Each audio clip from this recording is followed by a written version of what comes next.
Welcome to my channel, a place where every mystery hides a story, and every story hides a truth. In the midst of forgotten streets, footsteps echo through the silence, and the faint glow of a lamp guards secrets that refuse to die. Every clue matters. A torn letter, a fading footprint, even the sound of a clock ticking in the dark. Here, doubt becomes a puzzle, and puzzles lead us to the heart of the unknown. So prepare your mind, watch closely, and listen carefully, because the shadows are speaking, and the truth is waiting to be found. This is where every case begins. Welcome to my channel. Asterisk. Chapter 1. The book that turned its own pages. It was one of those grey London mornings when the mist curled low along Baker Street, casting every chimney and window in an opaque shroud, as though the city were reluctant to disclose its secrets. I, Dr. John Watson, was seated by the fire in our familiar sitting room at 2-1B, nursing a cooling cup of tea and flipping through the pages of the Morning Chronicle. Holmes, meanwhile, lounged in the corner armchair with an unread book in hand, gazing into the hearth with that peculiar expression he wore when his mind was both idle and hunting. "You appear restless," I remarked, folding the paper. "And yet you've not touched the book you took from the shelf nearly half an hour ago." He blinked once, then looked down as if noticing the volume for the first time. "Merely a prop," he said. "The mind, like a violin, must occasionally rest between performances, lest it lose its tone." Before I could offer a reply to this metaphor, there came a sharp knock at the door, a precise rap, 3 times struck. Holmes raised his eyes to the ceiling. "Inspector Lestrade," he said plainly. I stood to open the door and, as predicted, there stood the familiar figure of our old acquaintance from Scotland Yard, his coat damp from the morning's mist, and his moustache drawn tight with tension. "Mr. Holmes, Dr. Watson," he said, stepping inside with little ceremony. "I beg your pardon for arriving unannounced, but the matter is strange enough that even you might call it curious." Holmes gestured to the armchair opposite his own. "Then by all means, Lestrade, tell us what strangeness has breached the calm of your routine." The inspector sat fumbling in his coat pocket and producing a small leather-bound notebook, worn at the edges. He placed it reverently on the table between us, as one might a strange fossil or cursed relic. "This came to us late last night," he began, "from the Montague estate, a private library up in Richmond Ancestral House, inherited recently by a young man named Lionel Montague. You may recall the Montague name, Mr. Holmes." Holmes gave a slight nod. "I believe his father was Sir Horace Montague, once a Fellow of the Royal Historical Society, a collector of rare manuscripts." "Just so. The elder Montague passed some 6 months ago. Since then, the young Mr. Lionel has been cataloguing the estate's considerable collection. Yesterday morning, he opened the library to begin inventorying the eastern shelf and found this book, one he did not recall ever seeing before, lying open on the desk in the center of the room."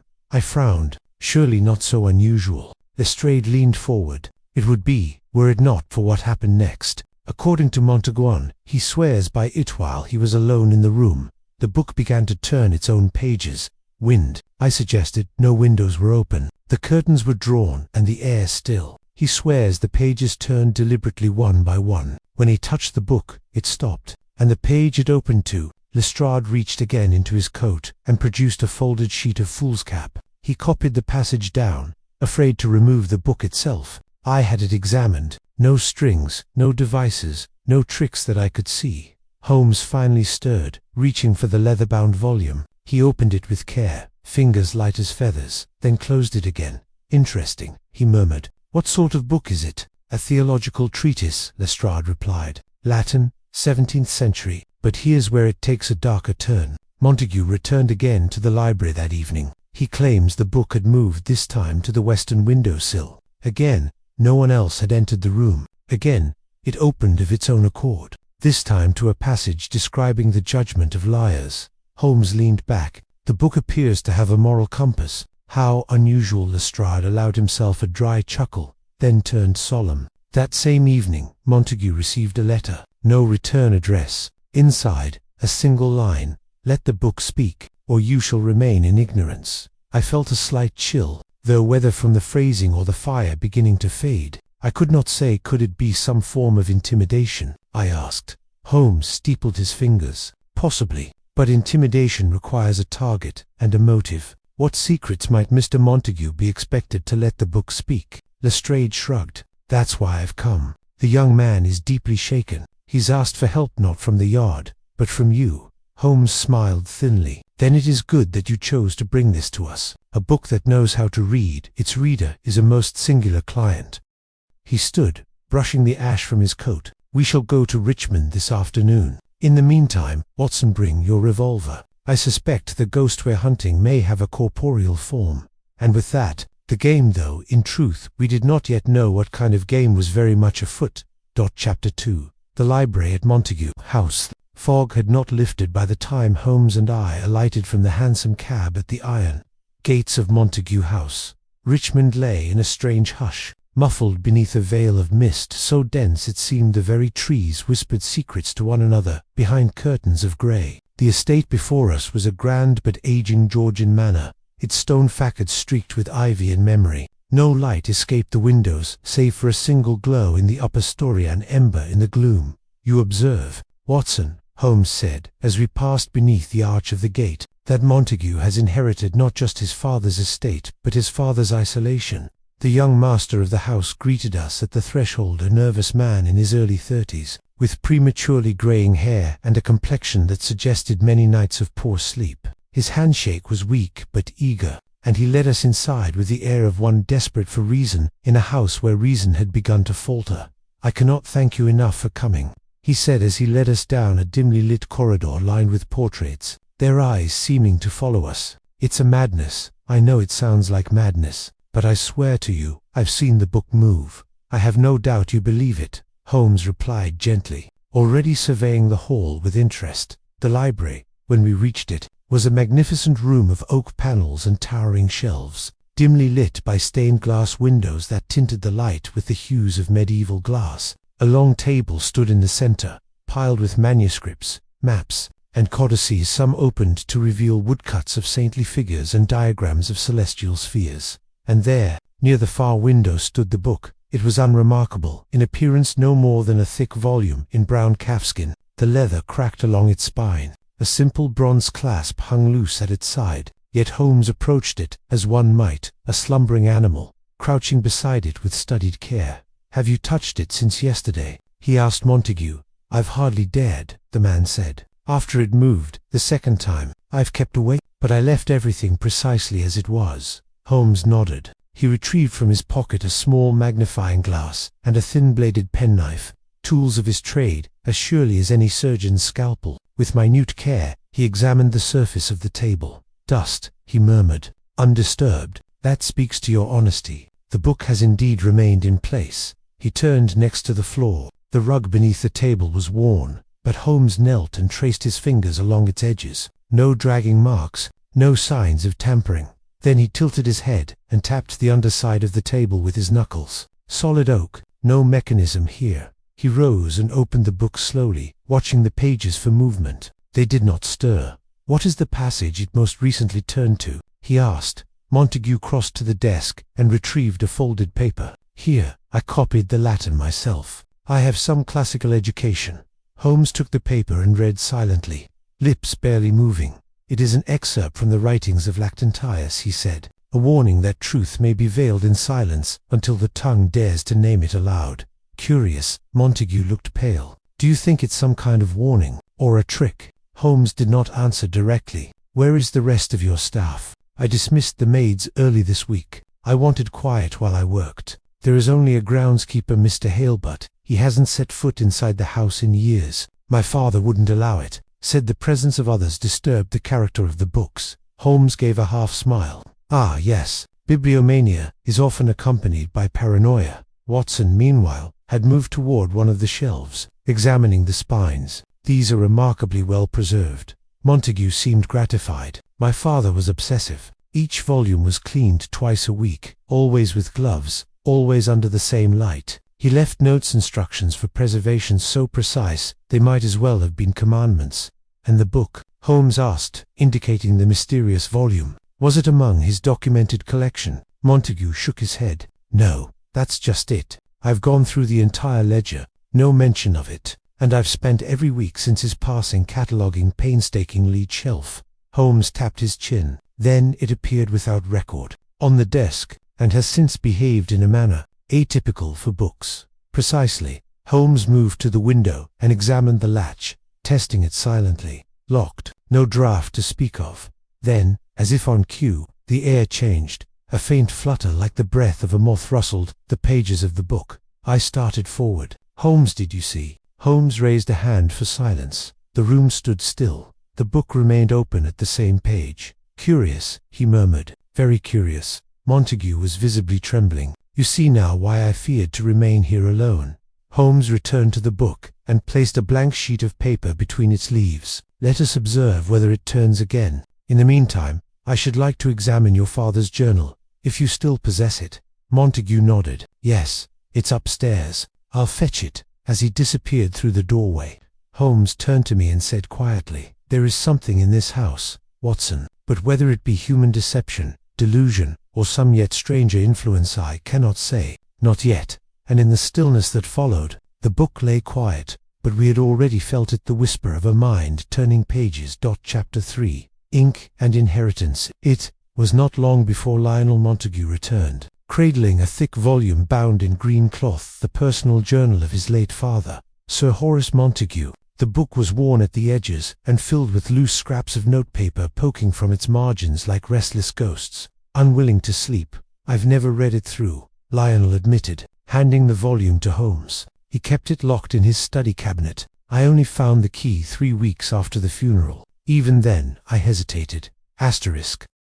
Holmes accepted the book reverently, turning it over in his hands. The private thoughts of a mind so fixated on ancient knowledge can be as labyrinthine as the texts it adored. He opened to the first page. The handwriting was spidery and exacting a script of discipline and obsession. Holmes flipped through with a practiced eye, pausing now and then to scan a passage. Watson, ever mindful of the tangible world, while Holmes wandered intellectual terrain, drifted back toward the book on the table. The blank sheet Holmes had placed between its pages remained undisturbed. He noted this aloud. Holmes looked up. It may be that the book does not act in the presence of scrutiny. Like a criminal aware of being watched, it grows still. Curious, wouldn't you say? Almost cunning, I replied.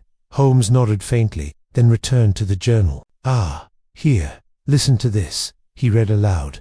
March 3rd, I feel it again, that sensation of being watched, not by eyes, but by comprehension, as though the texts resent my presence. Today, the Lutetian Codex was ajar when I returned from luncheon. I cannot recall leaving it so. I begin to wonder if knowledge itself bears grudges. Watson raised an eyebrow. He speaks of books as if they were sentient. Indeed, Holmes murmured. And here, May 18th, the unnamed volume has arrived. No return address, no indication of sender. Bound in calf, undecorated, it contains no preface, only scripture Latin, Greek, and Syriac intermixed, and something else I cannot yet place. Could that be the very book? Watson asked. It seems highly likely, Holmes said. Note the date of entry. Merely 6 months before his death. Lionel, who had taken a seat near the hearth, leaned forward. Do you think he feared it? I think he studied it until his final breath, Holmes replied, which may amount to the same thing.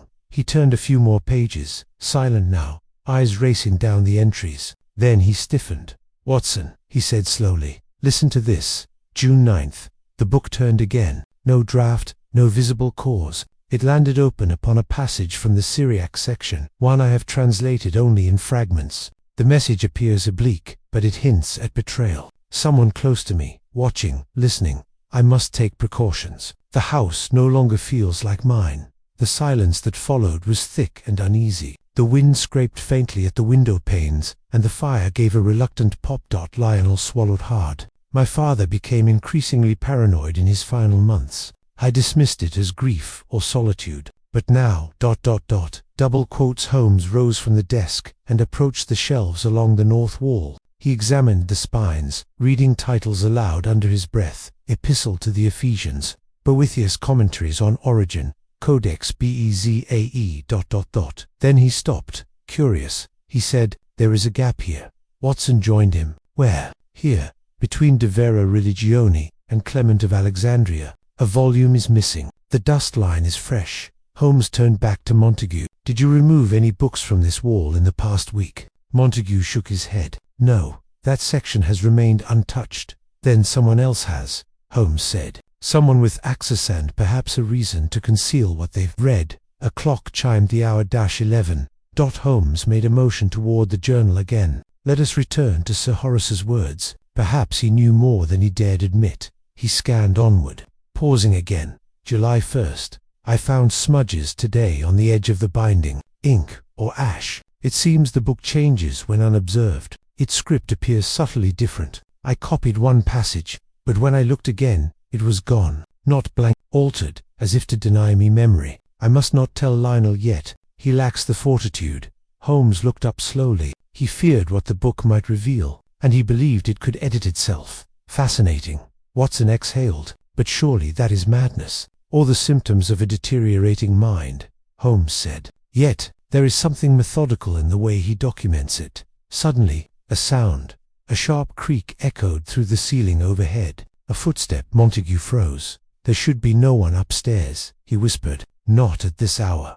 Holmes moved to the door in 2 strides. "Stay here. Watson, come with me." We followed the staircase in silence, Holmes' every step calculated and quiet. The corridor above was narrow and dim, its wooden floor bowed with age. At the far end, a faint sliver of light seeped from beneath a closed door. Holmes approached slowly, then turned the handle. The door opened into a smaller study, plainly furnished. A desk, a lamp, a chair recently pushed back, but no one in sight. Holmes crossed the room and examined the desk. A single sheet of parchment lay open. Upon it, an inked copy of a passage written in Latin, precise and recent. Holmes read it aloud, his voice low. "He who listens too long to silent things will hear what others fear to say." We stood there, unmoving. No sound, no breath. And then Holmes turned to me and said, "Watson, someone else is reading this book, and they mean to be heard." Chapter 4. The Shadows in the Margins. The passage Holmes had found in the upstairs study lingered with us as we returned to the library, its phrasing sharp as frost. "He who listens too long to silent things will hear what others fear to say." Lionel Montague, still seated by the hearth, looked up expectantly, but Holmes said nothing at first. He paced instead 3 steps. Pivot, 3 steps, a sure sign his mind was working in silent constellations.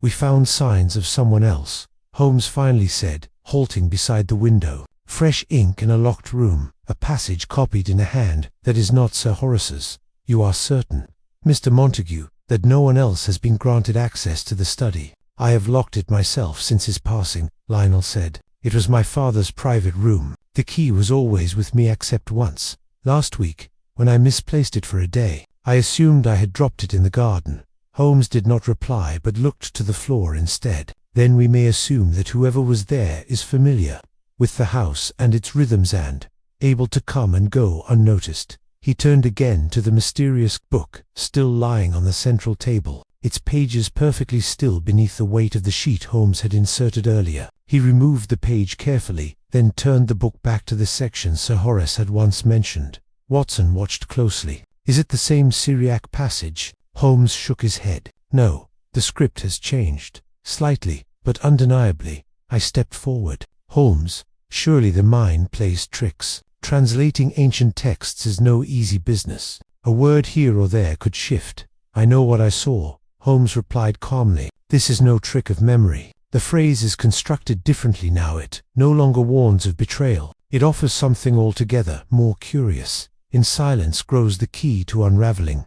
A threat turned to guidance," I said, puzzled, "or deception turned to persuasion." Holmes replied, his voice low. "Either way, it behaves like a thing aware." Montague stood slowly, rubbing his temples. "If this is some elaborate jest, Mr. Holmes, it is a cruel one, I assure you," Holmes replied. "I am no magician, and I have never found jokes in things that move when they should not." As if on cue, the library door creaked. It did not open, but it shifted. All of us turned to face it. Holmes crossed the room and examined the handle. There were no footprints in the corridor outside, no whisper of breath beyond the threshold. When he returned, Holmes requested that Lionel fetch any correspondence his father might have received in the months preceding his death, particularly anything without a return address. "I shall look at once," Montague said, eager for a task that took him from the haunted room. Holmes watched him go, then turned to me. "Watson, you recall the ink we saw upstairs?" "Yes."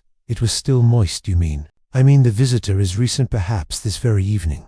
A silence fell between us. The book seemed to loom in it. Holmes moved again to the bookshelves. "Let us assume, for a moment, that someone unknown believes this volume contains more than philosophical musing. Perhaps they think it holds a cipher or secret, something Sir Horace uncovered, or something he was meant to discover. Then the intruder is searching for it," I said, "and manipulating the book to unsettle Lionel." "Precisely. Or, more troublingly, they are protecting it, guiding it." Holmes examined the floorboards between the central table and the northern wall. After a moment, he knelt and pressed on one of the planks. It shifted. "Ah," he said. With quiet satisfaction, he used his penknife to pry it upward, revealing a hollow beneath. Inside, resting on dry cloth, was a thin wooden case. Holmes lifted it carefully. The lid creaked as he opened it. Within lay 3 objects: a silver monocle, cracked down the middle, a worn letter sealed in wax, and a single sheet of manuscript half burnt at the corner.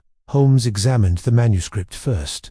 "Latin again," he said, eyes darting. "A theological tract?" "No, more than that. A dialogue. The other side has notes in English." I leaned closer. The English handwriting was different from the journal Lucer Hastia. "The passage is misaligned. The cipher hides not in ink, but in silence. Mark the words, unspoken spaces that divide, not connect." "A cipher," I breathed. "Hidden in what is not said. Negative space," Holmes murmured. "Fascinating." He opened the letter next, breaking the wax seal gently. It was unsigned, the hand unfamiliar. To trespass in the realm of the silent is to invite speech unbidden. The book is not a possession, it is a conversation. But beware, not all listeners remain passive. Holmes folded the letter and replaced it in the case. Someone believed the book could communicate, or rather believed that reading it is to be read in return.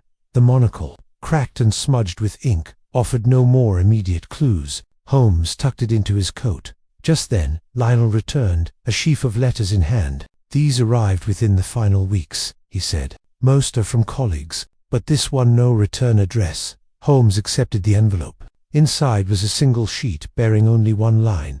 "A voice does not echo in silence unless something hears it." No signature, no date. Holmes held the letter to the light, revealing faint impressions perhaps from prior use of the paper, or a hidden note now long erased. "Watson," he said gravely, "this is no longer about curiosity. There is design here. The book, the cipher, the intruder, it is all part of a greater pattern. And what do you believe it leads to?" Holmes looked to the book again, its pages now turned slightly as if disturbed by a wind none of us had felt. He answered softly, "It leads to whoever or whatever first taught the book to listen." Chapter 5.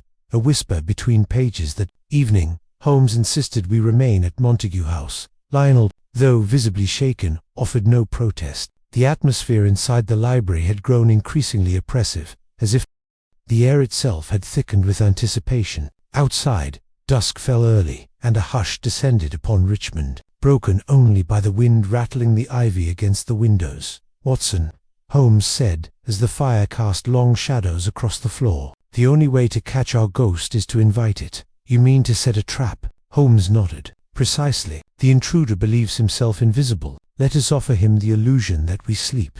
He outlined the plan with calm precision. We would retreat to our guest rooms, leaving the library apparently unwatched. A bell pull beside the hearth was linked to a thread Holmes fastened to a light paper strip placed beneath the book's edge. Should the book be moved, the thread would shift and jostle the bell. The sound would be faint, inaudible beyond the next room, but enough to alert us. Montague, though clearly unnerved, agreed to follow the charade. By midnight, the house had stilled. Holmes and I waited in the chamber adjoining the library, sitting without fire or light, save for a faint lantern glow on the floor between us. Time passed in brittle silence. Holmes, ever patient, sat perfectly still, his eyes fixed on the bell cord, while I struggled against the creeping fog of sleep. Then it came. The bell gave a single, delicate chime. Holmes was up in an instant. We moved quickly, silently, through the connecting door. The library was empty. The book lay open, but not as we had left it. A single page had turned, and there, in the margin, something new had appeared. Not ink, but a faint depression in the parchment, as though a stylus or dry pen had traced a message invisible to the eye. Holmes drew his lens and examined it. "Pressure writing," he whispered. "Someone pressed onto this page, using the one above it as a writing surface." He retrieved a graphite stick from his pocket and began shading gently over the indentations. Gradually, a message revealed itself. "Third shelf, 12th volume, margins do not forget." Holmes rose and crossed to the shelves immediately, counting methodically. "Third shelf, 1." He plucked the 12th book from the row, a theological text by Augustine. He opened it near the center. "The margins," he said quietly. The book had been annotated not in printed footnotes, but in cramped handwriting lining the edges of the pages. Most were philosophical musings, but then Holmes stopped. "Here," he turned the page so I could see. A tiny triangle, drawn in ink and shaded black, pointed to a passage in the main text, and beside it, in the margin, written in English, "Follow the silence. Only what is not written remains true." He flipped to the next page. Another triangle, another line. They erased the voices from the oldest texts. "But the paper remembers. These annotations are not my father's," Lionel said quietly, joining us. "I recognize his hand. This is someone else entirely." Holmes looked at him. "And you're quite sure no one else had access to these volumes?" "None." "Then your father was not alone in his work. Either he invited someone into this mystery or someone found it before him." Holmes returned to the shaded message. "Margins do not forget." Perhaps, quite literally. He returned to the strange book and turned it slowly, page by page, examining the outer edge of the paper rather than the content. "Ah!" He paused and held up a page. "At first, I saw nothing, but under the lantern light, the edge of the parchment revealed a pale smudge, no more than a shadow." "Grease," Holmes said.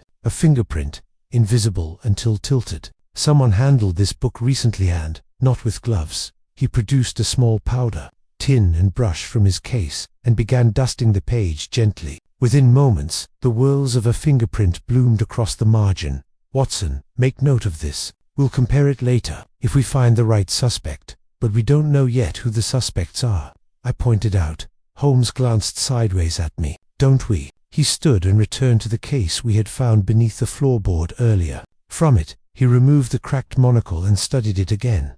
"The crack," he murmured. "Vertical, right side, a fracture, consistent with impact." He brought the lens to his own eye and looked through it, blinking once. "It distorts the left field, which means, Watson, that anyone using this would unconsciously turn their head slightly to the right when reading." He turned toward the Augustine volume. "The marginal notes," he said, "are heavier on the left page than the right. That's because the annotator favored the left margin, likely to compensate for vision distortion."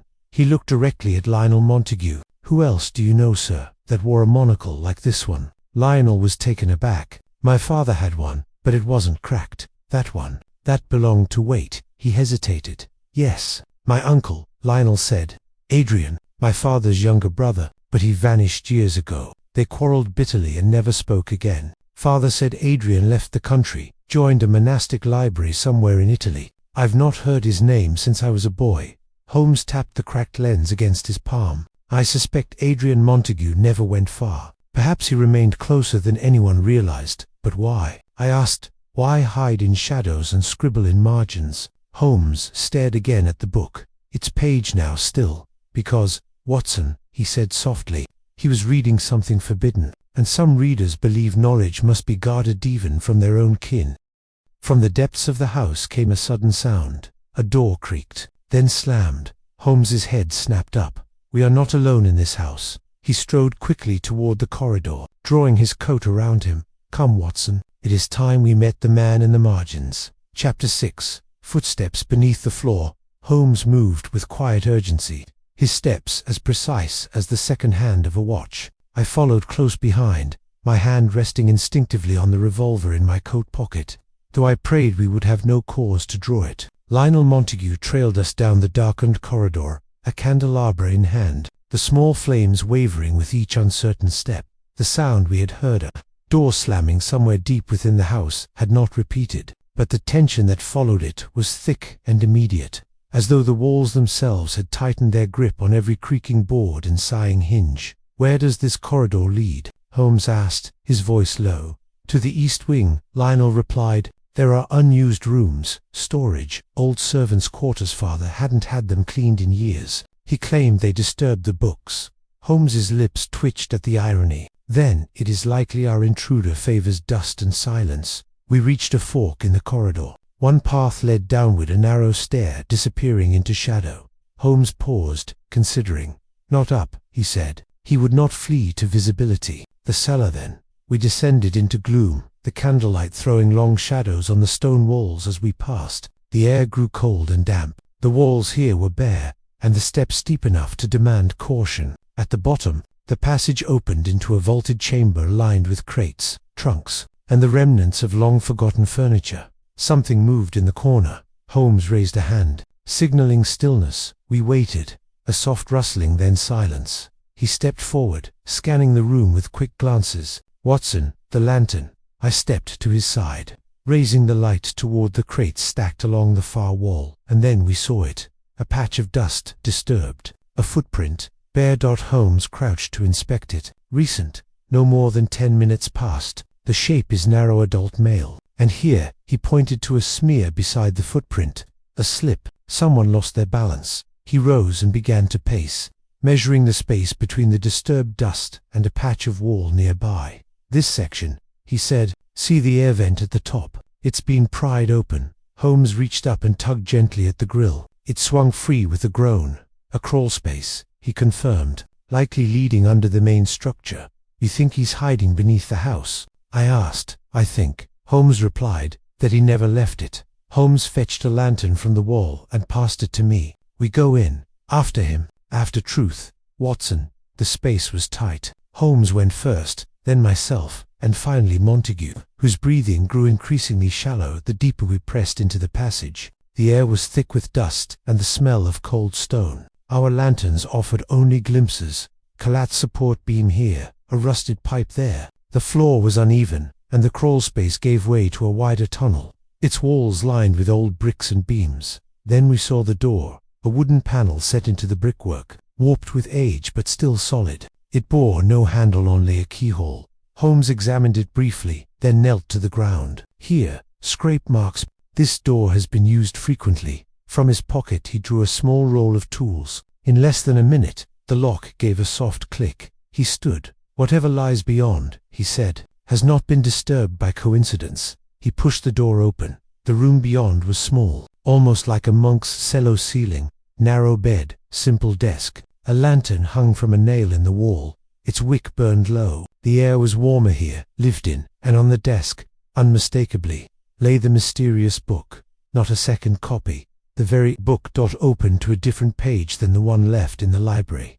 I stepped forward. "But, how?" Holmes did not answer. He approached the desk and examined the margins. More annotations, more strange diagrams, triangles, keys, circular markings intersected by faint Latin phrases. A worn notebook lay beside the book. Holmes opened it and scanned the first page. "Adrian Montague," he said aloud. "It is a journal." Lionel exhaled behind us. "He was here all along."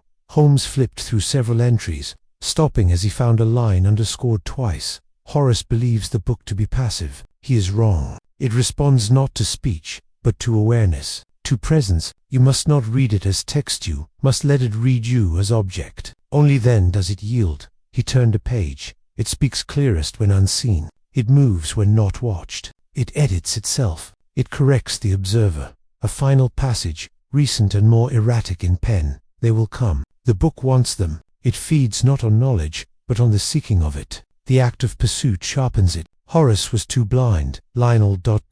Lionel might still hear it." Holmes closed the journal softly. "This is no longer about a message left in margins. This is obsession refined into ritual." "But where is he?" I asked. "If he's been living here just then." Behind us, a voice echoed through the tunnel. "Do not take it. You cannot. It does not belong to you." We turned. A figure stood in the tunnel's shadow, thin and stooped, hair grey and wild around a pale, intense face. His eyes were bloodshot and burning with something not quite madness but something terribly close. "Adrian Montague. I told Horace," he rasped, but he tried to understand it with logic. "You cannot. It listens. And now it listens to you." Holmes stepped forward. "Mr. Montague, "We don't wish to harm you, but you must explain what this book is, what it truly is." Adrian's gaze flickered to Lionel, and then to the book. "You don't explain fire," he whispered. "You watch what it burns." And before any of us could move, he vanished back into the tunnel, footsteps fading like ink into paper. Holmes stood in silence for a moment. Then he turned to me and said, with rare gravity, "We have passed beyond mere logic, Watson. We are now chasing shadows in a house that remembers what it should forget." Chapter 7. The ink that wasn't there. We emerged from the tunnel into the brittle silence of the Montague Library. The hearth still held its fading coals, but the mood of the room had transformed. It no longer felt merely haunted by memory or mystery, it felt alive. The atmosphere clung to us like wet parchment, the very walls seeming to inhale and exhale with slow deliberation. Holmes placed the recovered journal of Adrian Montague on the desk beside the enigmatic book, careful not to let the 2 volumes touch. "Watson," he said, "the nature of our case has shifted. We are no longer simply observing the residue of a crime or eccentricity. We are within something that evolves an intelligence of sorts, not in the book, perhaps, but around it." I nodded grimly. "Adrian's words suggest as much. He treats it like a sentient thing." "More precisely," Holmes replied, "like a mirror with a mind, one that changes depending on who gazes into it." He lifted the book again, turning to the last page it had displayed in the hidden cellar. The marginalia was still present, faint but undeniable. But Holmes frowned. "This is different," he muttered. "The ink is dry. Yet, Watson, feel this." I leaned in and ran a finger lightly over the markings. There was no texture, no pressure from pen or nib. "There's nothing there," I said. "No indentation, no raised ink, and yet I can see it plainly." Holmes turned to Lionel, who was standing by the window with an expression of pale astonishment. "Mr. Montague," Holmes said, "this book, did your father ever write in it? Make any notes?" Lionel shook his head. He respected texts too much for that. Marginalia were almost sacrilege to him. He kept separate notebooks. Holmes gave a small, satisfied nod, which suggests these annotations appeared after his death, or at least, after his mind had begun to unravel. He pulled out Adrian's notebook again, turning to a recent entry. "It writes what we fear. It writes what we expect." I burned one page, and the next night it returned only. The ink was different, fainter, as if angry, as if watching me with less patience. Holmes leaned back in the chair, fingers steepled. "A book that does not record, but responds. A text whose content is conditional. It is a new breed of deception, not passive, but reactive." "You think Adrian wrote all these notes to manipulate us?" I asked. "No," Holmes said. "I believe he wrote some, perhaps many, but not all." He opened the book again and began flipping through the pages swiftly, stopping at one halfway through. "This one, look at the ink, slightly darker than the rest. Note the angle of the script steeper, more hurried." Watson squinted. "That's not Adrian's hand." "No," Holmes said, "and I believe I've seen this hand before." He opened Sir Horace's journal, turning to a particular page. "The final week," he said. "See here." Horace attempted to mimic Adrian's annotations. His brother's mind had so thoroughly eclipsed his own that he began writing in the margins, copying the madness. He held both books up, side by side, same curvature, same letter shapes, but a different motive. Horace was learning the book's language, or trying to, and it cost him, I said. Holmes nodded. "It would appear so." Double quotes. Lionel spoke for the first time in some time. "But what is the purpose of all this? What does the book want? A reaction, a reader?" Holmes stood and paced. "Perhaps it wants pattern, obsession, engagement. It thrives when its observer becomes interpreter. The more energy one gives it, the more it offers in return. Adrian and Horace both became interpreters, and in doing so, authors." There was a pause. Then Holmes turned suddenly. "We must test it." "Test it," I repeated. "Yes, a controlled stimulus. If it reacts to attention, then let us change our approach." He removed a blank sheet from Montague's stationery, and a fountain pen from his pocket. "Watson, please write something simple in the margin of page 37, something neutral." I hesitated. What should I write? Nothing too suggestive, just a statement of observation. I flipped to page 37 and scrawled, "No change has occurred yet." Holmes watched closely as I wrote. Then we waited. For nearly a minute, nothing happened. Then, ever so slowly, the edge of the page beneath my note began to ripple just slightly. A half movement, A shrug. Good Lord, I breathed. Holmes leaned forward. Now turn the page. I obeyed. The next page bore no printed text, only a single line in large, angular script, unmistakably different from all the others. You are watching, so I will wait. A chill rippled down my spine. It knew, I whispered. Holmes nodded solemnly. It responds not to the note itself, but to the act of watching. You engaged it, it answered. Lionel sat heavily in a chair. This is beyond comprehension. Is it real? A trick of ink? Suggestion? Holmes turned to him with quiet intensity. That is precisely what someone would like us to believe. But let us not forget, Lionel, this is your inheritance. Not merely land and paper, but a legacy of thought, of obsession, of interpretation so deep it writes back. He paused. And somewhere in this house is a man who has given himself entirely to it. A man who believes the book speaks truth, perhaps even commands it. The fire crackled softly behind us. Holmes closed the book with gentle finality. We now know what the book does, he said. What remains is to understand why it does it, and who first taught it to do so. The candlelight flickered against the bookshelves, and in that quiet, the room felt almost as though it were listening. Chapter 8. The Man Who Burned the Indexter. Following morning broke without fanfare. A thin drizzle crept down the windows of Montague House, veiling the landscape in muted grey. Breakfast passed in near silence, with Lionel picking at toast and Holmes absently tapping the edge of a porcelain cup, his gaze locked on some distant equation only he could see. It was not until the fire was lit once more in the library that he stirred. "We have been wrong, Watson," Holmes said abruptly. "Or rather not wrong, but incomplete in our reasoning." I looked up from my notes. "How so?" He rose and crossed to the desk, where Adrian's journal lay atop a sheaf of papers. With deliberate care, Holmes opened it to the second-to-last page, where a peculiar symbol had been drawn, a triangle within a circle, flanked by 3 dots. "You recall this?" he asked, vaguely. I took it for one of Adrian's more esoteric scribbles. As did I, but I've seen this symbol before. He retrieved a volume from the shelf, one of Sir Horace's personal tomes on early Christian heresies. Inside, pressed between 2 pages, was a folded parchment. On it, in a finer hand than Adrian's, the same symbol had been drawn. Beneath it, a single phrase in Greek. "The word concealed becomes the word that governs." Holmes turned to Lionel. "Your father was not the first in your family to engage with this book, nor was Adrian." "What do you mean?" "Sir Horace once mentioned a great uncle Arthur, in passing, a reclusive scholar who died under odd circumstances, leaving behind a collection of unindexed texts." Lionel frowned. "Yes, father rarely spoke of him, but there was a portrait in the attic. I haven't looked at it in years." Holmes nodded. "Arthur Montague may be the key. It is my belief he was the first to possess the book, or at least something like it." He turned to the book itself, which now lay closed on the table as if in silent protest.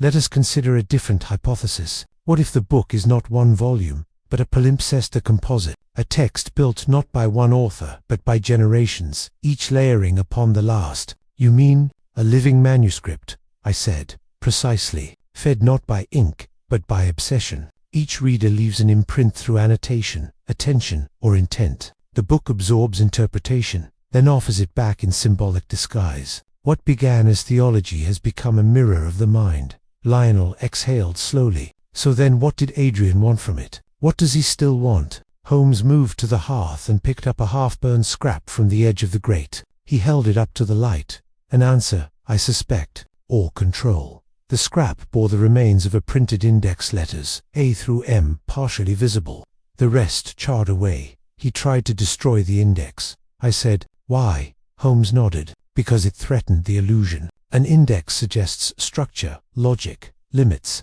But if you believe the book responds, then structure is a cage. Adrian wanted chaos, something he could shape, not be bound by." He tossed the scrap back into the fire, and it would appear, Holmes continued, that he very nearly succeeded. "But there is something else I must understand." He turned to Lionel. "Mr. Montague, your father's study may.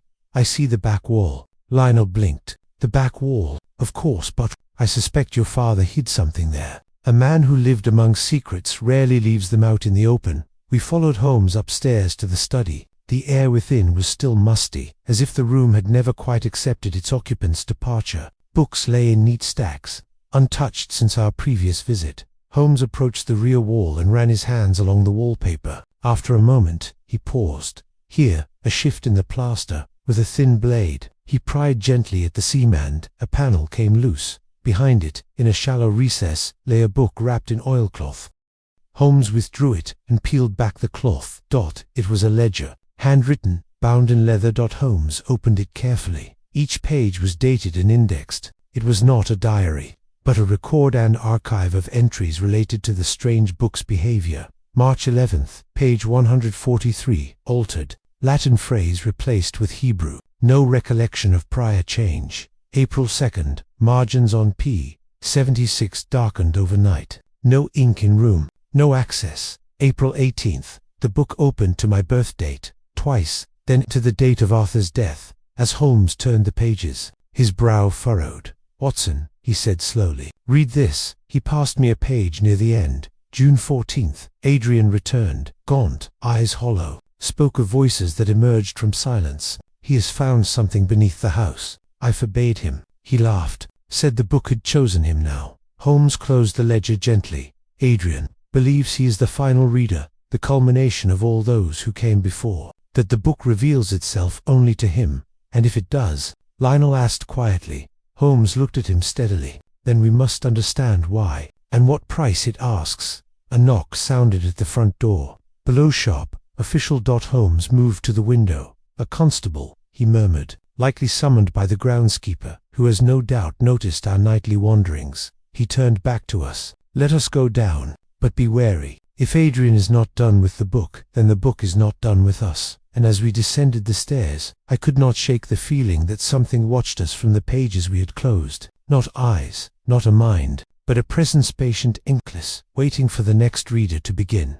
Chapter 9. The Missing Passage. The constable at the door was a young fellow, barely more than a boy, his uniform heavy with rain and uncertainty. He introduced himself as Constable Evans, sent from the Richmond station in response to repeated sightings of suspicious lights near the Montague estate. He glanced nervously at the house behind us, as if it had teeth. "Came from the gardener, sir," he explained. "Said there was movement round the back wing these past 2 nights. Windows aglow, figures near the lower slope." Holmes raised a brow but kept his tone mild. "And have you seen anything this morning?" The constable shook his head. "No, sir, but I'd like to take a look around, if permitted." "Of course," Lionel said, stepping forward. "You're welcome to examine the grounds." Holmes nodded. "Watson, accompany him. Keep your eyes open for any sign of tampering, particularly at the eastern window facing the library." As they departed, Holmes drew me aside and handed me his pocketbook. "If you find anything buried, disturbed, or half hidden, noted. I suspect Adrian's path lies somewhere between earth and parchment." Joined Constable Evans, and together we walked the perimeter of Montague House. The garden was sodden from the night's rain, and mist hovered above the ground like a veil reluctant to rise. We followed the gravel path along the eastern side, where ivy strangled the lower stones and trees pressed in with secretive branches. It wasn't long before we found it. A patch of soil near the rear wall. Unlike the surrounding underbrush, had been recently turned. The leaves were swept aside in a curious pattern, and the dirt held impressions of narrow footprints. Evans crouched and poked the soil with his truncheon. Something was buried here. I retrieved a trowel from the nearby shed, and, with care, began to dig. Within minutes, something scraped metal. We unearthed a small tin box, no larger than a cigar case. Its latch was rusted but intact. Inside, a single page, yellowed and brittle. It had been torn cleanly from a larger volume. There were no margin notes, no title, only 2 columns of Latin script, precisely aligned. I handed it to Evans. We returned this to Holmes. Back in the library, Holmes received the page with intense interest. He held it against the light and nodded. "I had hoped it still existed," he said. "This is the missing passage." "Missing from what?" I asked. "The original folio of the book," Holmes replied. "You recall the section on page 42, the one that Adrian annotated most heavily. It once contained a theological parable, but that section abruptly broke off. The transition was unnatural. This is what was cut." He turned to the book and gently inserted the page into its rightful position. Nothing happened at first. But then the page shifted ever so slightly, absorbed into the book's gutter like a returned puzzle piece, and as it settled, fresh ink bloomed into the margins. Not ink, Precisely. Dark impressions, like the shadow of handwriting beneath old vellum. Holmes adjusted his lens and read silently. His mouth tightened. "What is it?" I asked. He passed me the book. The margin now read, "He who buries truth to protect it also buries himself. The reader becomes the residue. The book does not forget." A pause stretched between us. "This," Holmes said slowly, "is a confession, not written by Adrian, but someone before him. Sir Horace, no, older, Arthur Montague, most likely. This confirms my earlier theory. The book is cumulative. Each reader leaves something behind, intentionally or not. Pages lost, thoughts scrawled in panic, truths buried. This passage was torn out to prevent others from reaching a specific understanding. Adrian, I believe, uncovered it recently, and attempted to hide it again."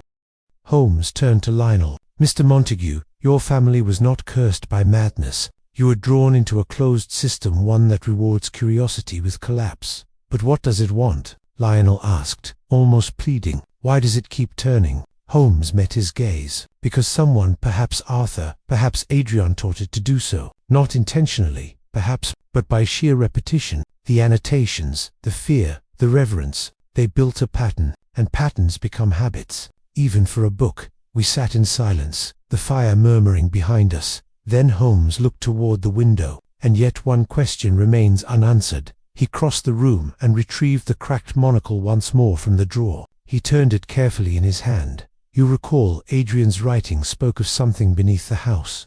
I nodded. "Yes, he has found something beneath the house." Holmes moved to the fireplace and tapped the stonework with the heel of his cane. A hollow sound answered. "There is more beneath Montague House than we have seen. Not just a tunnel, but a room, perhaps older than the house itself. And if my suspicion is correct, that room holds the origin of the book's transformation." Lionel frowned. "What sort of room?" Holmes's gaze was distant. "A scriptorium, perhaps, or a chamber of silence, a place where reading was not merely study, but devotion." Just then, the bell in the corridor rang. Evans reappeared in the doorway, soaked and pale. "We've found someone," he said. "In the trees beyond the south wall. A man, thin as bone, collapsed by the roots." Holmes rose. "Adrian Montague," he said quietly. "The book's last author." He glanced back at the desk before departing. "Do not touch the page again," he said. "It has been returned to memory. And memory, Watson, is the only thing that ever truly writes back." Chapter 10. The Chamber Without Light. Adrian Montague lay stretched across the roots of an ancient elm, as though the earth itself had reached up to claim him. His frame was emaciated, little more than bone beneath waxen skin. A threadbare coat clung to his form, and around his neck hung a leather thong, to which a small iron key was affixed. Holmes knelt beside him, fingers resting against the hollow of the man's throat. "He lives," he said. "Barely, Watson." I stepped forward at once, examining Adrian's pulse and breath. Shallow, but steady. No signs of injury. Likely exhaustion and exposure. Holmes removed the key from the chain and held it up to the misty light. "This is not the key to any door we've seen," he murmured, "but I believe I know where it leads." We carried Adrian inside and laid him gently on a divan in the study. Lionel hovered uncertainly in the doorway, eyes wide with unease. Holmes turned to him. "Mr. Montague, prepare a tonic and broth. He'll need warmth and strength if he's to speak." Lionel nodded and vanished. Holmes then gestured for me to follow. "Watson, bring your lantern. I suspect the final piece of this mystery lies beneath our feet." We descended into the basement, past the cellar and into the crawl space we had traversed before. But this time, Holmes took a different turn, toward a low arch partially concealed behind old shelves and crates. He removed the debris with swift efficiency. Behind it, a heavy wooden door, stained with age, its frame of fitted stone far older than the brick surrounding it. Holmes inserted the key. It turned with a low, satisfying click. The door creaked open to reveal a stone stairwell spiraling downward into blackness. The air that rose to meet us was dry and oddly satinous, as though time had stopped below. "After you, Watson," Holmes said with a thin smile. "Lantern first. Tread carefully." We descended slowly. The steps were narrow and worn, descending farther than the foundations of the house should have allowed. The very geometry of the passage felt wrong, as though the house above had grown on top of something more ancient, more deliberate. At the bottom, we entered a chamber unlike any I had seen. It was circular, constructed of smooth stone. The ceiling arched high above us, impossibly high for what should have been a cellar. Niches were carved into the walls at regular intervals, each containing a single object, a candle stub, a scrap of parchment, a broken quill, but it was the center of the room that drew our eyes. A pedestal upon it lay a book, not the book but its twin. Holmes stepped forward and examined it closely. "This one is older," he said. "The spine is cracked, the binding stitched by hand, and yet," he opened it gently, "the pages were blank, every one. No text, no title, no annotations. Perhaps it was never finished." I ventured. Holmes shook his head. "No, it has been erased." He gestured to the niches around the room. "A scriptorium, of sorts, or a vault, but not for preservation, for forgetting." He turned the book toward me, letting the lantern's light reveal the faintest impressions upon the vellum. Not ink, but pressure. The ghosts of words, long vanished. "It was copied," he said softly. "Copied again and again, and each time something was lost. Words removed, thoughts softened, until only echoes remained." He placed the book back on the pedestal. "This chamber was built to silence the original, to seal it." A thought occurred to me. Then the volume upstairs. It must be the final iteration, the one that survived erasure.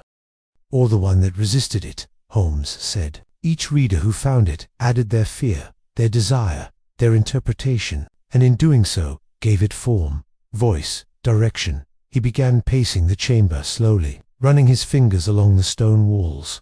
"Arthur Montague must have discovered this place. Perhaps he believed the book could be undone here. Perhaps he failed. Adrian then returned to finish what Arthur began, and Horace tried to understand it, but he lacked the belief in silence. He couldn't erase himself from the reading, so the book read him instead." Holmes stopped suddenly at a portion of wall, where a single stone protruded slightly from the rest. He pressed it. A small recess opened with a soft grinding sound. Inside, a scroll of vellum, brittle and dark. Holmes unrolled it carefully. The script was older, medieval perhaps. He squinted, then translated aloud. "Let the text forget its source, and it will speak as new. But if the reader forgets himself, the text will return to silence." Holmes rolled the scroll and tucked it into his coat. "We must return." As we ascended the steps once more, I felt the walls behind me contract, as though the room itself had been listening.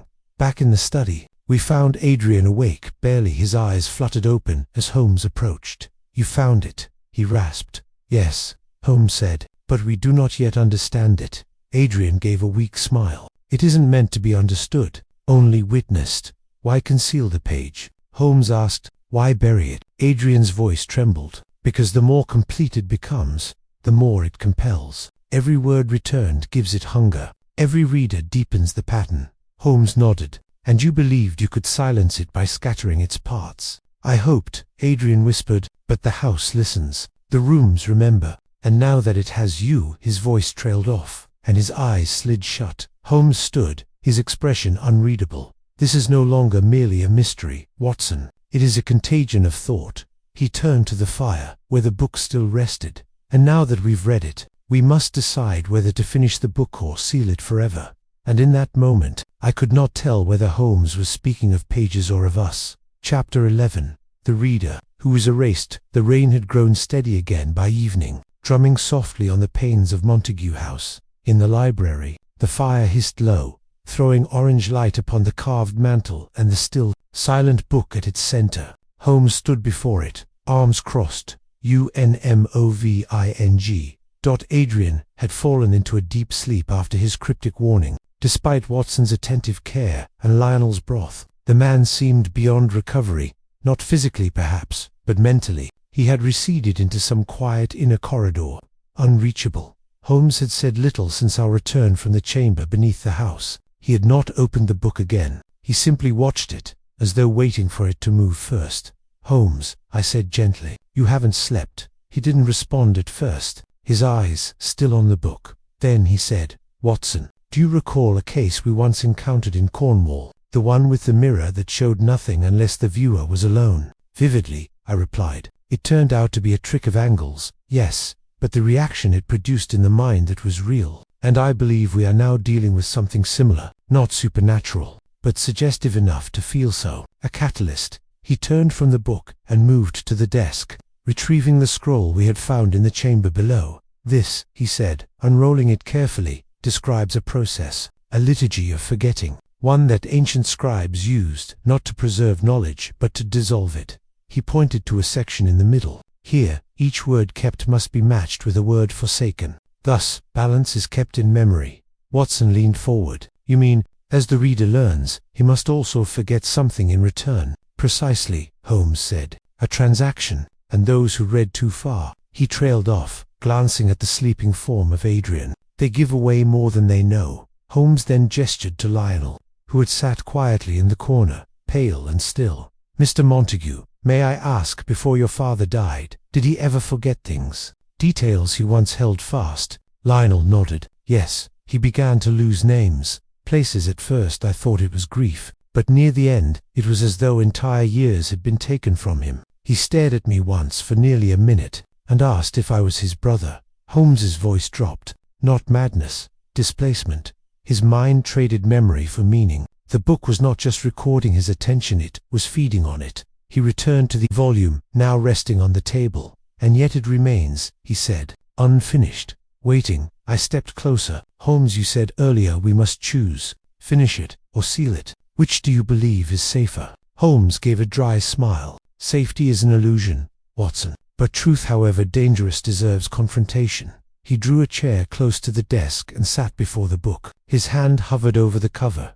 "I will read it," he said. "One more page. Slowly, purposefully. You will take notes, but do not read along. And under no circumstances are you to speak until I close the book again." I hesitated, then nodded. Holmes opened the cover. At first, nothing unusual. He turned the pages, slowly, his eyes narrowing in concentration. As he reached page 79, he paused. His finger tapped the margin.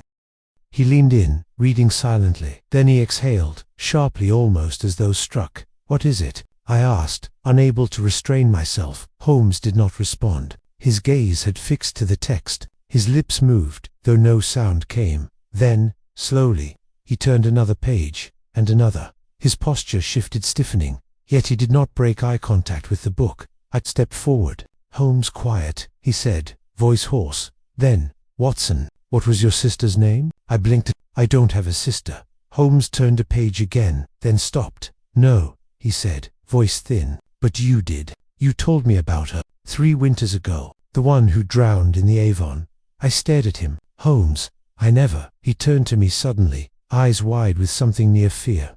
"It's happening," he said. "The erasure. Not to me, to you. The book is trading memory, Watson, from those nearby." "A transference," I recoiled. "Then close it at once." Holmes slammed the book shut. The silence that followed was nearly a living thing. He sat for a long moment, breathing hard, as though he had run a great distance. Then, he looked at me. "You still don't remember her, do you?" he asked. "There was never a sister," I insisted. He gave a sad smile. "You would say that." I moved to the fireplace, needing air, needing space. The flames cast flickering shadows across the bookshelves, those same shelves that had housed lies, half-truths, obsessions masquerading as scholarship. Holmes stood now, his hands trembling slightly. "I saw something," he said, "a passage that doesn't exist, not in ink, not on the page, but I read it." He looked at the book. "The reader who forgets becomes the author." Remembered. He didn't speak those words aloud, but I saw them reflected in his eyes. "What now?" I asked. "We seal it," Holmes said, his voice resolute. "Tonight, back beneath the house, where it first learned to listen, and Adrian, he must remain under care," Holmes said. "Whatever he gave, he cannot take back, but we can prevent the next reader from giving more." As the firelight danced across Holmes's face, I saw it the faintest flicker of uncertainty. Not fear, precisely, but the awareness that even the greatest mind may not escape untouched. And as we prepared to return the book to the chamber of forgetting, I couldn't help but wonder, what had I lost already, and what had the book learned from watching us try to resist? Because, deep in my bones, I knew the book wasn't just waiting to be read, it was waiting to remember. Chapter 12, sealing the last page. That final night in Montague House passed with the measured weight of ritual. The rain had ceased at last, but the air remained heavy, the skies still low and colorless. Every corner of the house seemed poised in waiting, as if the walls themselves had heard Holmes's pronouncement, and braced for the sealing. We reconvened in the library after supper. Holmes, Watson, Lionel, and myself. Adrian remained upstairs, sedated by Watson's careful dosage. His breathing was steady, but his eyes never opened. It was as though some part of him had already passed beyond words. The book lay on the desk, closed but not inert. Even in stillness, it seemed aware, watching, weighing, waiting. Holmes donned his coat and gloves, then wrapped the book in a sheet of dark velvet he had cut from one of the drapes. He did so not out of melodrama, but necessity. "It will not be read again," he said. "Not by accident, not by curiosity. If it must persist, let it do so blind and buried." Watson said nothing, but I could see the weight in his shoulders. Since the episode in which Holmes had asked after his sister he never had, Watson had grown quieter, more restrained, as though afraid to test the boundaries of his own memory. I, too, began to wonder if our recollections were as fixed as we liked to believe. Holmes turned to Lionel. "There is one thing left unfinished. The space beneath your home, the chamber. You said your father forbade access, but there was something beneath that prohibition." Lionel nodded slowly. "He said it was never part of the original foundation, that it predated the house. A Roman cell, he guessed, or something older." It frightened him. Holmes's gaze was steady. "Then it will serve our purpose." Once more we descended through the cellar and into the stone corridor, passing crates that seemed smaller now, diminished beside the gravity of what we carried. The entrance to the forgotten chamber stood unchanged, the heavy wooden door yawning open to receive us like the mouth of some ancient sentinel. Inside, the air was still. There was no dust, no echo. It was as though even sound itself refused to linger here. We approached the pedestal, and Holmes placed the wrapped book upon it. Then he stepped back. For a long moment, none of us moved. Finally, Watson broke the silence. "What do you intend, Holmes? To leave it unguarded?" "No," Holmes said softly. "To leave it unspoken." He turned and walked to the far wall, where a stack of unused bricks lay beside the recess we had earlier uncovered. Slowly, methodically, Holmes began to seal the entrance to the niche. With stone and mortar, each block was placed with care, as though each one were a word in a closing argument. Watson and I joined him, passing bricks, pressing mortar. We spoke little. Even Lionel, whose ancestry had nurtured this book across generations, worked in silence. Only once did he pause. "My father gave everything to this," he said. "His reason, his name, and Adrian." He looked to Holmes. "Do you think it's alive?" Holmes placed the final stone and wiped his gloves against the cloth. "No," he said. "Not in the way we understand life. But it was fed by memory, by fear, by the need to interpret. Thought can linger, Mr. Montague, it can echo, especially when given form." Watson stepped forward. "Then, is it over?" Holmes turned, and for the first time, I saw in him not triumph, but restraint. "It will rest," he said. "But nothing like that ever ends. It simply waits for someone to look too closely." We climbed the stairs once more, the lantern casting our shadows up the stone like silent warnings. By dawn, Adrian had vanished. His bed was cold. The window, unlocked. No footprints in the hall. No sign of forced departure. Just absence, as though he had never returned at all. We searched the grounds, the tunnel, even the chamber. But there was nothing. Holmes said little of it. Though I saw in his eyes a quiet calculation. He refused to speak aloud. Later that morning, we departed Montague House. Lionel chose not to accompany us back to Baker Street. He said he would stay, tend to the house, close the upper library, and perhaps have the eastern wing walled off. "I've inherited more than land," he said, watching the mist rise over the grass. "But I mean to ensure it ends with me." Holmes simply nodded. We rode in silence for some time. At last, I turned to him. "You're certain the ceiling will hold?" He looked out the window. "No, but silence has a way of starving that which feeds on speech. And what if someone finds it, 100 years from now?" Holmes smiled faintly. "Then let them wonder, let them forget. That may be the best safeguard of all." Back at Baker Street, the fog of Richmond seemed to follow us home. That evening, Holmes returned to his chair and picked up a new Booker detective monograph from Paris. But after reading for only a moment, he paused. He turned a page, then turned it again. Then he set the book down. "What is it?" I asked. Holmes glanced toward the fireplace. "The pages," he said quietly. "They don't turn the same way anymore." I laughed. Uncertain whether he was jesting, he smiled, but he did not laugh, and for days afterward, I found myself staring at the edges of my notebooks, watching for shadows where none should fall. We had sealed the book, but the words were still listening. Chapter 13.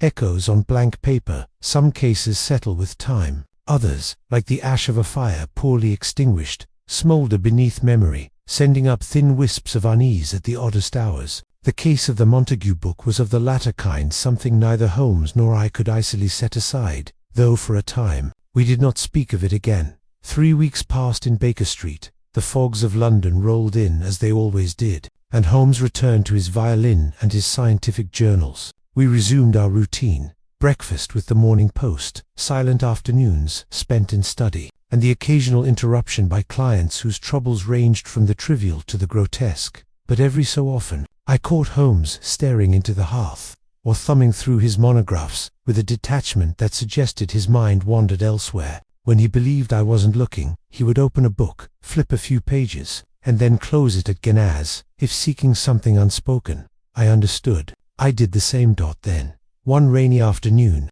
as I was penning my notes on another minor burglary case we'd handled, Mrs. Hudson knocked on the sitting-room door and handed me a parcel. "No return address, Doctor," she said. "Left with the postman. Strange wrapping, too." Indeed it was. Brown paper, tightly bound, tied with a simple black ribbon. My name was scrawled across it in a handwriting I did not recognize. "Not you?" Holmes asked, glancing over. I shook my head. "No, but it bears my name, and yours inside."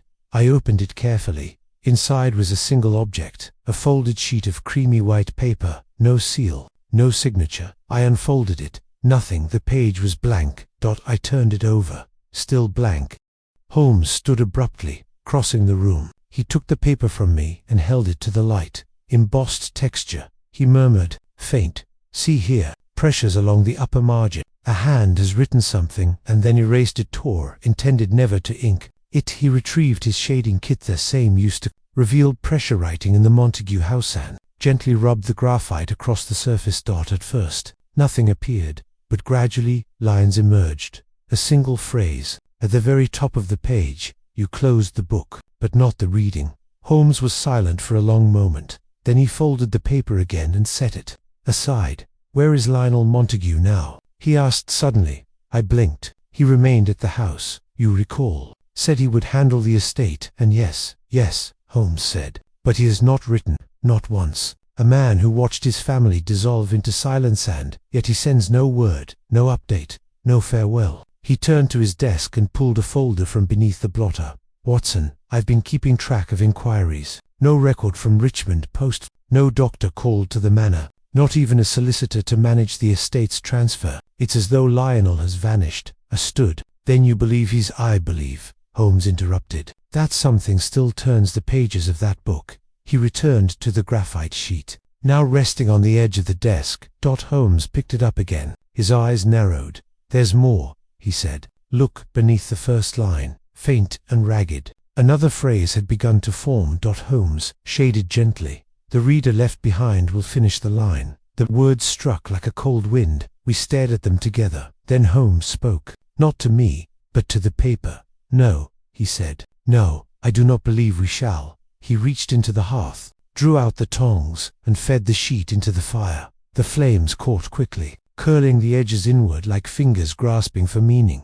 I exhaled. "Do you think that was wise?" "I think," Holmes replied, "that it was necessary." But the question lingered in my mind long after the last ash had settled, because that night, as I wrote up my notes, I reached for a fresh page, and as I dipped my pen in ink and pressed it to the paper, I found there were already indentations there. A shape, a mark, a curl of letters I had not made. I closed the notebook, but not quickly enough, because I had seen the first word, and it was my name. The case of the book that turned its own pages has never appeared in the official archives of Scotland Yard, nor does it feature in the published accounts of Sherlock Holmes's more celebrated adventures. But I record it now, in these pages, because I must, not for renown, but for warning.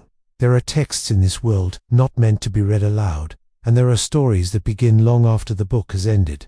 I know this because last week, in a quiet moment before bed, I opened my old medical notebook to a fresh sheet, only to find a sentence already written there in faded graphite. "When the reader becomes the witness, The witness must write. I closed the book, but something somewhere had already begun to write. The next line, Chapter 13, echoes on blank paper. Some cases settle with time. Others, like the ash of a fire poorly extinguished, smoulder beneath memory, sending up thin wisps of unease at the oddest hours. The case of the Montague book was of the latter kind, something neither Holmes nor I could icily set aside, though for a time we did not speak of it again. 3 weeks passed in Baker Street. The fogs of London rolled in as they always did, and Holmes returned to his violin and his scientific journals. We resumed our routine: breakfast with the Morning Post, silent afternoons spent in study, and the occasional interruption by clients whose troubles ranged from the trivial to the grotesque. But every so often I caught Holmes staring into the hearth, or thumbing through his monographs with a detachment that suggested his mind wandered elsewhere. When he believed I wasn't looking, he would open a book, flip a few pages, and then close it at guinness, if seeking something unspoken. I understood. I did the same. Then, one rainy afternoon, as I was penning my notes on another minor burglary case we'd handled, Mrs. Hudson knocked on the sitting-room door and handed me a parcel. "No return address, Doctor," she said. "Left with the postman. Strange wrapping, too." Indeed, it was brown paper, tightly bound, tied with a simple black ribbon. My name was scrawled across it in a handwriting I did not recognize. "Not you?" Holmes asked, glancing over. I shook my head. "No, but it bears my name, and yours inside." I opened it carefully. Inside was a single object, a folded sheet of creamy white paper. No seal, no signature. I unfolded it. Nothing. The page was blank. I turned it over, still blank. Holmes stood abruptly, crossing the room. He took the paper from me and held it to the light. "Embossed texture," he murmured. "Faint. See here, pressures along the upper margin. A hand has written something and then erased it or intended never to ink it." He retrieved his shading kit. The same used to reveal pressure writing in the Montague house and gently rubbed the graphite across the surface.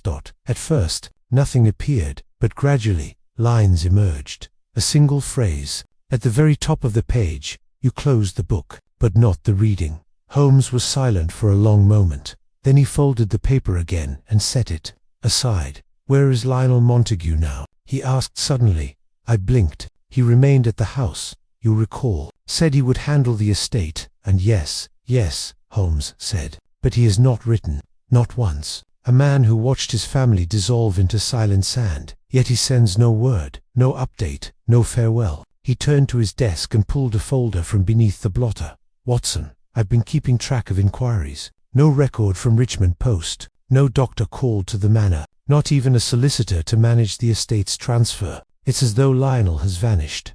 I stood. "Then you believe he's—" "I believe," Holmes interrupted, "that something still turns the pages of that book." He returned to the graphite sheet. Now resting on the edge of the desk, Holmes picked it up again. His eyes narrowed. "There's more," he said. "Look, beneath the first line, faint and ragged." Another phrase had begun to form.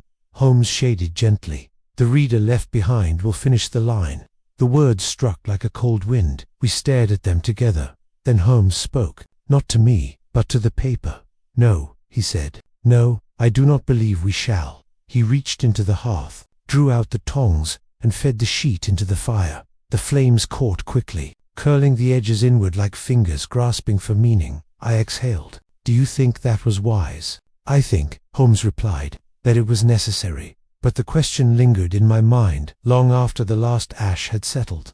Because that night, as I wrote up my notes, I reached for a fresh page, and as I dipped my pen in ink and pressed it to the paper, I found there were already indentations there, a shape, a mark, a curl of letters I had not made. I closed the notebook, but not quickly enough, because I had seen the first word, and it was my name. The case of the book that turned its own pages has never appeared in the official archives of Scotland Yard, nor does it feature in the published accounts of Sherlock Holmes's more celebrated adventures. But I record it now, in these pages, because I must, not for renown, but for warning. There are texts in this world not meant to be read aloud, and there are stories that begin long after the book has ended. I know this because last week, in a quiet moment before bed, I opened my old medical notebook to a fresh sheet, only to find a sentence already written there in faded graphite. When the reader becomes the witness must write. I closed the book, but something somewhere had already begun to write. The next line, Chapter 14, the page with no ink. Week had passed since the arrival of the blank letter and the quiet horror that had followed in its wake. Holmes resumed his routines with more intensity than ever, as if action alone could shield him from what he had seen, or perhaps from what he feared he had begun to become. But I had watched him for too long not to know the signs. He was avoiding sleep, not in the manner of idle insomnia, but deliberately. He would pace through the early hours, leaf through volumes on linguistics, semiotics, marginally anything that circled the idea of reading without engaging the act itself. When I confronted him, he brushed me off with a wave of the hand. "You've read the page, Watson," he said one evening, his tone dry. "Now it watches us both." It was then I realized he no longer referred to the book in the past tense. On the morning of the 8th day, I returned from my rounds to find Holmes gone from Baker Street. No word, no note, only a faint graphite smear on the corner of my writing desk. I knew at once where he had gone. Richmond. Montague House stood as we had left it, cold, shuttered, the ivy crawling higher on its facade, but there were signs of absence, no footprints, no lantern soot in the windows, the mailbox overfilled, the garden overgrown, and no Lionel. I pushed through the front door, dash unlocked. Inside, the air had changed, not in temperature, but in pressure, as if something was awake beneath the floorboards. Holmes's coat hung on the hall tree. A trail of wet shoe prints led toward the cellar. I followed, down through the wine store, past the narrow tunnel, into the spiral descent. When I reached the stone chamber, I paused. The niche we had sealed was intact, every brick precisely in place. And yet, Holmes stood before it facing the wall, motionless. "Holmes," I said, trying to keep my voice steady. He did not turn. "Watson, what are you doing here?" He did not answer at first. Then, "It's writing again." Behind the stone, I moved forward. "You don't know that?" "I do." His voice was quiet, measured. "Last night, I dreamt of pages turning, not by hand, but by thought, as if someone else were remembering for me." I stepped closer. "You've not opened it, have you?" "No," he said, "but I have heard it." He held up a page, a loose sheet, crisp new dot, but in the center. No inconly embossed indentations. Another message. He nodded. "It appeared in my coat pocket this morning. I had not worn that coat since we left this place." I took the page and shaded it, carefully with a pencil. The words emerged slowly, jaggedly. "It knows who forgets. It chooses who records." My skin prickled. Holmes spoke again. "I thought perhaps Adrian had sent it. But then I remembered, Adrian is no longer a reader. He is part of the page." "What do you mean?" Holmes turned to face me then, and I was struck by the change in his eyes. Not fear, but familiarity. He had begun to recognize the book's patterns as if they were his own. "It's not just a volume of dangerous ideas, Watson. It is a recursive act, a document that writes readers as much as readers write it." Adrian annotated margins, then became one. Horace catalogued patterns, then forgot himself into them. I deciphered its function, and now he trailed off. "You believe it's changing you." "I believe," he said, "that the line between thought and inscription grows thinner with each encounter." I placed a hand on his shoulder. "Then come away, now, before it completes the thought." Holmes didn't move, so I said the one thing I knew would reach him. "It hasn't finished the sentence yet, but it will if you stay." That did it. He exhaled and stepped back from the niche. We climbed the stairs together, wordless. The sun had begun to set, casting long shadows down the hall like the bars of a cell neither of us had noticed until now. As we reached the front door, Holmes paused. "Do you remember what it said, Watson?" "The message?" "No, the first one, on the very first page we ever saw." I did. I heard myself recite it aloud, as if some part of me had never stopped reading. "He who listens too long to silent things will hear what others fear to say." Holmes turned to me, his expression grim. "We've listened along. We left the house and did not return. But that night, as I unpacked my bag in Baker Street, I found another page. No envelope, no ink. I turned it toward the fire, and there, only visible in a certain angle of shadow, was a name. Mine, and beneath it, the witness now begins the final chapter. I did not show it to Holmes, because I already knew he had received the same. ChatGPT said. Chapter 15. The witness writes. For days, Holmes and I lived under the unspoken weight of that final message. He did not mention the page he had surely found among his own belongings, and I did not reveal mine. Yet between us, a strange rhythm had taken hold, an unvoiced pact not to tempt fate by naming what we both knew had returned.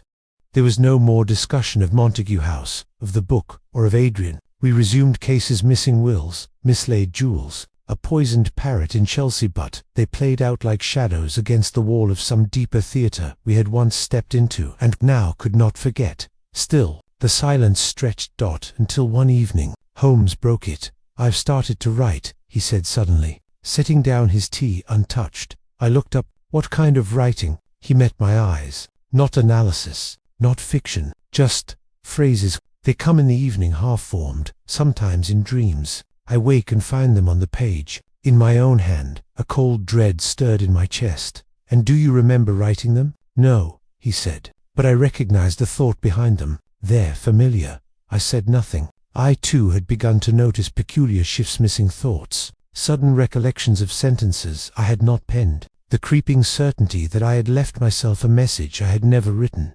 "Holmes," I said slowly, "I believe the book is no longer a volume." He raised an eyebrow. "Go on." "It's become a state, a framework.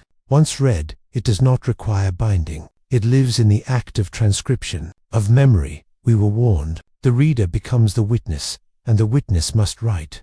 Holmes nodded gravely. "Then we are past containment. The chamber beneath Montague House is irrelevant now." He rose and crossed to his desk. From a drawer, he retrieved a sheaf of loose pages. He laid them before me, written in Holmes's neat, crisp hand were 15 distinct entries each, no more than a few lines, but the tone, the phrasing, the rhythm, they were not his. They did not sound like Holmes. They sounded like echoes.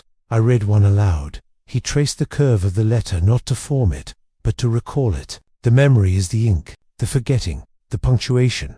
Another, "Words must decay to become truth. The reader peels back each layer, and finds himself beneath."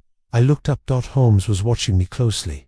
"They come without effort," he said, "not dictated, not imagined. They arrive." He reached into his breast pocket and pulled out yet another page, folded, stained with age. I recognized it immediately. It was one of the original annotations from the Montague book. Only now it had changed. The margin bore new text, absent in our first reading. When the reader is known, the book ceases to hide. It becomes him.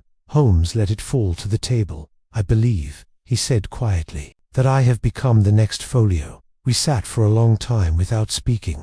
Outside, the rain began again, gentle like fingers against glass. The gaslight flickered slightly in its shade. "Then what do we do?" I asked. "If the book has spread into us, into the act of thinking, how do we end it?" Holmes considered this. "We must do what the final readers before us failed to do." He reached for a blank sheet of parchment and set his pen atop it. "We must finish the writing, not by continuing it, but by completing the last sentence and no more." I frowned. "How do we know what that is?" He turned the parchment toward me. "There, at the top, written faintly, as though already waiting, were the first 3 words. This is how." I felt something pull at the edge of my thoughts, like a hook drawing up a forgotten memory. Holmes poised his pen. "We must write no more than what must be written. The ending, Watson, not interpretation, not reaction, just conclusion." He began to write. Each word emerged slowly, deliberately. "This is how the reader ends the sentence." By refusing the next, he laid the pen down. The room was silent, and then nothing happened. No movement, no tremor, no page turned. Holmes folded the paper and placed it in the fireplace. He struck a match. The flames took it quickly, cleanly, as the final curl of ash lifted into the chimney. Holmes leaned back in his chair and closed his eyes. "Do you feel it?" I asked. He exhaled. "Yes, it's quieter." "Is it over?" "I do not know," he said, "but I think it no longer waits for us." That night, I returned to my desk and opened my journal. The pages were blank. Perfectly, utterly blank. I picked up my pen for the first time in weeks. The page did not speak back. Chapter 16, the book that remembered it, was the spring of the following year when Holmes received the final correspondence regarding the Montague affair. A modest envelope, postmarked from Florence, arrived with no return address, no sender's name, and no introductory note, only a folded vellum leaf containing a photograph and one faint line of typewritten Text. We examined it together at the breakfast table. Beneath the soft morning light of Baker Street. The photograph was sepia-toned, aged and carefully composed. It showed a monastic library, arched ceilings, high windows, rows of shelves bowing under centuries of manuscripts, and in the center, seated with bowed head and pale fingers poised above a black-bound folio, Adrian Montague, though thinner, older, and robed in ecclesiastical garb. The features were unmistakable. "He survived," I said quietly. "He disappeared, but he lives." Holmes nodded. "Somewhere in Italy, it seems. Likely under another name. Perhaps he was always meant to disappear." Beneath the photograph, the single line of type read, "It is quiet now. It only listens." Holmes folded the photograph and placed it back in the envelope without further comment. That was the last we heard of Adrian Montague. Over the months that followed, the peculiar sensations, the notations appearing on our paper, the eerie pressure of unseen texts, our notebooks remained obediently blank until filled by our own hand. Holmes resumed composing his monographs. I returned to my case journals. There were no more dreams of turning pages, no more messages. The silence was not just absence, it was peace. Yet the Montague case left its mark. Holmes rarely spoke of it again, but I knew it had altered something fundamental in his view of knowledge and control. There are limits, even to intellect, not because the mind fails, but because some truths do not reveal themselves through understanding. They absorb it. I once asked him whether he regretted going so far into the mystery. His reply was Holmesian in its brevity. "No, but I do regret that others taught it how to wait." That spring, Montague House was sold. The new owners had no connection to the family and chose to renovate the property entirely. The eastern wing was demolished, the cellars bricked in. The library was turned into a ballroom. Holmes declined my offer to return and observe. "It is best," he said, "that the house no longer remembers." And so, too, we moved on. But on a fog-laced night, some weeks later, as we returned from a case in Lambeth, Holmes stopped suddenly outside a bookseller's stall in a narrow alley. There, beneath a glass case, lay a battered volume bound in dark calfskin. No title, no markings, just a soft creasing along the spine and a curious bronze clasp. Half open, we looked at it together. Holmes did not move. Then he reached into his pocket, pulled out a coin, and gave it to the bookseller without a word. "No," he said, "not that one." The bookseller frowned, pocketed the coin, and quietly removed the volume from the display. We said nothing more about it, but as we walked back through the gaslit fog of Baker Street, I understood something in Holmes's silence that I had not before. The book had never been about the text itself. Not truly. Not in the end. It had always been about the act of looking, of reading, the way curiosity, once ignited, burns through the layers of logic until only echo and reflection remain. But Holmes had done what few others could. He had turned the final page and refused to read it. That, I believe, is how the book was ended, not by sealing it, not by burning it, but by denying it an audience, by closing it in the mind. And though the world may one day stumble upon its broken binding in some forgotten corner of a dusty archive, though future reader may once again hear the whisper of pages that turn without wind, I believe that reader will not be Holmes, nor I, because we had read enough. And what we remembered was how to forget. The end.